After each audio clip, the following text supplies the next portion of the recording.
Splošno plovbo štejem za enega izmed delov prometnega sistema Republike Slovenije.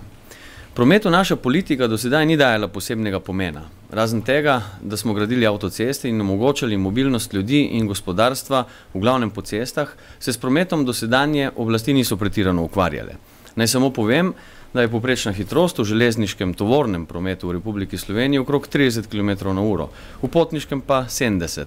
Verjetno ni treba posebej poudarjati, da gre za hitrosti, ki spadajo v 19. stoletje.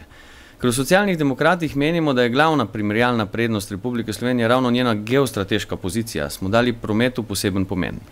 Republika Slovenija namreč nima velike koncentracije kapitala, kot na primer Švica ali Luksemburg, ravno tako nima naravnih bogastev ali strateških surovin. Imamo pa res lepo pokrajino in izvrstno lego v osrčju Evrope in povezavo s svetom prek morja. Ker ležimo na stičišču 5. in 10. panevropskega koridorja, predlagamo, da Republika Slovenija postane logistična platforma za srednjo in jugovzhodno Evropo. Zato je pomembna celotna prometna infrastruktura, zlasti pa moderna železniška in pa seveda koprsko pristanišče. Ne bi rad govoril o nacionalnem interesu, ker se zdi, da ti lahko kot pivo neki drugi stranki špricne nazaj v obraz. Je pa prometna infrastruktura gotovo strateškega pomena za Republiko Slovenijo. Poleg tega je infrastruktura ožilje države in ena osnovnih funkcij, ki jih mora država zagotavljati.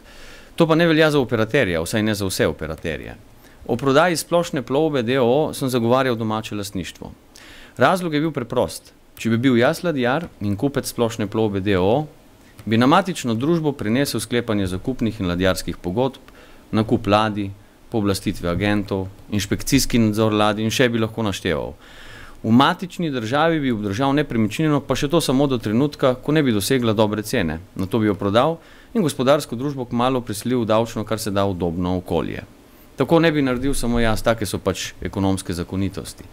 S tem bi Republika Slovenija izgubila številne potrebe za nekaterimi vrstami znanj, ki jih podajamo na Fakulteti za pomorstvo in promet in ki bogatijo našo družbo.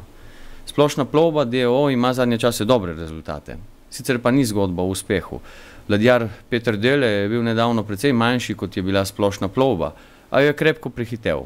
Malo zaradi objektivnih razlogov, malo pa zaradi kakih drugih. Tako je Splošna plovba dolgo časa životarila. Ne zagovarjam slovenskega lastništva v imenu nacionalnega interesa, ker bo sicer tudi Splošna plovba končala v rokah kakega menedžerja. Lahko pa zagotovim, da so za socialne demokrate samo transparentni in zakoniti postopki tisti, ki so lahko temelj za zdravo gospodarstvo. Če bomo dobili na volitvah priložnost, bomo tudi poskrbeli za omenjeno.